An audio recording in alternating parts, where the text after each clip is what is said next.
Could you just talk a little bit about the offensive line play through 2 games and how happy you are with it? I feel like I'm playing really well. Been really good in pass protection, moving a lot of people off the ball. I feel like the offensive line play has been pretty good. You had a couple penalties, the offensive line, in that first half. Why does that happen? I don't really have a reason why it happens, just happens. I don't think it's I highly doubt it's a lack of focus because everybody's locked in. It could just happen. It is what it is. What made Army's defensive front tough to play against? They were a good defense. Up front, I wouldn't really say it was the most difficult thing to, difficult front to block. But they were good. I couldn't tell you one thing that made it difficult to block because we pretty much knew what we were doing the entire time. So they didn't do anything really crazy that made us, not know what to do. Cesar, what do you like about blocking for Zach Charbonnet? He's been an interesting guy. Yeah, I love that kid, man. Since the day he came in here, he was all about his business. He didn't come in here, wanting to he was just a guy. You saw him. He'd come in and work extra in the summer. Him and Ben Mason literally used to work out every day when we didn't have workouts. Him and Ben Mason used to work out every day together. And I used to see that, the little stuff, and I always knew, once he got his shot, he'll be pretty good. And I love that kid. He's special. Cesar, what was your guys' approach to the overtime period? Win the game. That really was just it. Knuck up and win the game. This is it right here. And was there anything different about, playing in the second overtime when you're on offense first and you don't necessarily know whether you have to get field goal, touchdown in order to win? In overtime, it was basically hey, look, we just got to score. Every time we go out there, score a touchdown. Because, if we don't score here or we don't get any points on the board, that's it. Mm-hmm. So that's basically our mindset, just score as fast as you can. Josh was here earlier and suggested that maybe you guys are pressing a little bit. Do you sense that at all? Josh Gattis, sorry. Pressing? Yeah, pressing, feeling the pressure of this and maybe not playing within yourselves. That's what I mean. During overtime? During the game. During the game, yeah, there's still, I don't know if it's safe to call them, I wouldn't call them growing pains, but, it's just some things, just some things, we understand the offense, we understand everything, just some, here and there you're going to run into some things that's you're going to run into mistakes every game. Every game's not going to be perfect. But, it's up to us to minimize every single one of those mistakes. And, it's great we have a bye week to focus on a lot of those things and to get extra focus on those. So what are those kinks exactly that still need to be worked through? You guys saw it. Just penalties, picking up blocks, holding on to the ball security, execution. It's a lot of different things like that.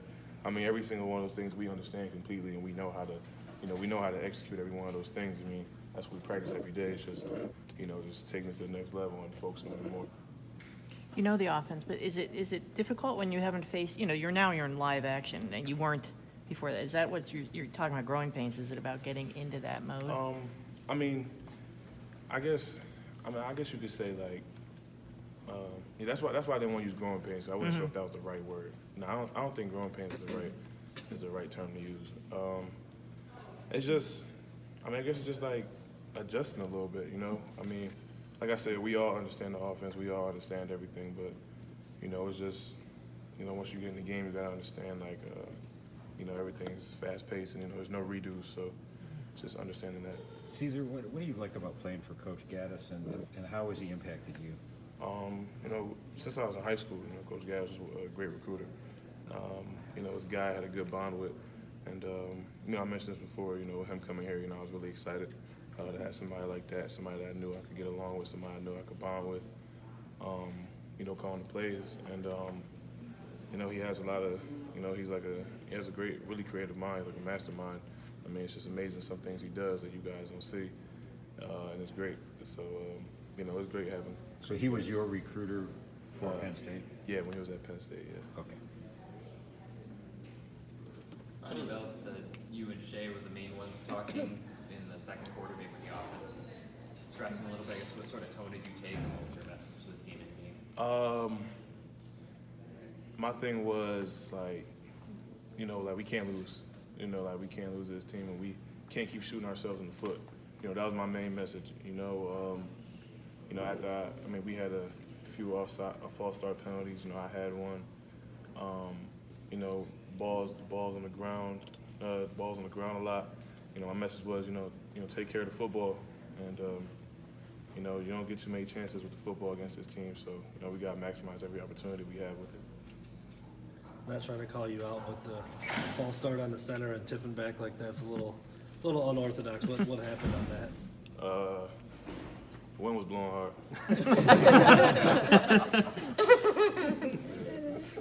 I just lost my balance somehow. I don't know how it happened, but it just I don't know how it happened.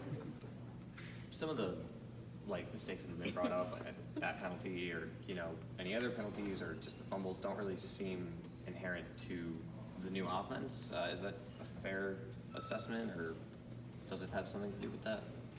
Can you reword that? Can you reword that for me? Yeah, like some of those mistakes don't seem like they really have to do with learning a new offense. Like it's more just errors. Is that Yeah, kind of the way to frame it? Yeah, that's why I said growing pains wasn't really the thing. Like with that's why I said we knew the offense. It's just really like, it's. I mean, I can't give you a real answer because I'd be lying to you. I don't know why balls on the ground. I don't know how we're jumping off sides. I mean, I don't know why, but I know it can be fixed, and that's one thing we're going to work on. So. Is this a well-timed off week, off Saturday to kind of hit the reset button? Yeah. I mean, I think this bye week was perfect. For us to really focus on, we got 2 good games in, new offense, and this week we're able to focus on what we really need to, our focus on what we got to fix in the offense. So, I mean, yeah, that was this is a good time bye week. What do people not understand about starting 2 new guys at both tackle spots?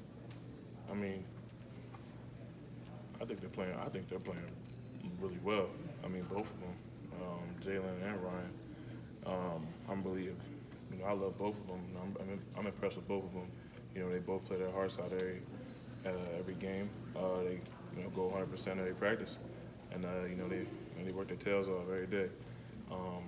So when people see 2 new tackles, out there, I wouldn't be nervous. I hope nobody else is nervous because they're playing some really good football. So with minimal mistakes out of both of them. So I mean, I got high praise for both of them. I mean, they're playing good. Cesar, obviously you guys made an emphasis on running the ball in the second half. When you look back at that second half, were you guys close to breaking some bigger runs, and was there any common theme in terms of what needs to happen for you to be able to do that?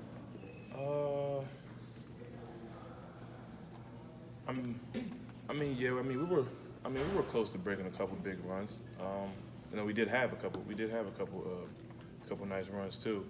I mean, it's just, it just all comes down to, us executing the plays, how they're supposed to be executed. And it's just about it. I mean, the second half, you said we ran the ball a lot, right? Mm-hmm. Yeah, that was just, one thing Coach Gattis wanted to do. We go out there, we run the plays, and we try to execute them as best as we can. Shea was really tough on himself after the first game with ball security. How would you describe his reaction against Army? What you mean? In response to some of the turnovers. How did he respond to the turnovers in the Army game? Yeah. As everybody should. You should never let anything like that bother you. Because all that's going to do is take you out your game. Frustration. When you're frustrated and you're going against a team that you're not going to get that many opportunities with, a team that's not supposed to beat you, and when you're shooting yourselves in the foot constantly, you can't fold. You can't put the pressure on yourself. You just gotta keep playing football. You gotta keep playing football as if you was winning, as if the game was tied, or as if you were losing by 20. You know, you got to keep playing football and execute the plays that's called. That's the only way you're going to win, because if you get nervous, you know, come on, let's be real. What happens when you're nervous? Nothing good, right? So, I mean, always keep it cool. I always keep my cool. So, How close or how far away do you feel like this offense is from being kind of where you guys want to be? we're not. I mean, we're not where we want to be yet. I mean, we're never gonna be where we want to be. I mean, because every time we get to where we want to be, we're going to be better. So, I think we're taking the steps in the right direction. And like I said, we got, you know, just take this off week, you know, and worry about some of the things we got to, you know, look back at this film and just focus on the things that we got to fix. And every week when we're focused on getting better, that's it. Zach seems sort of soft-spoken publicly, at least around media people. What's he like in the building? Same way. Really? Yeah, he doesn't. I mean, I told you he's a real. You know, he just handles his business. Does what he has to do. Everybody loves him. Like I said, I love him. And you know, he handles his business. Does what he has to do. So he does not talk much. I mean, he talks. He talks. He talks, but he doesn't. You know what I'm saying?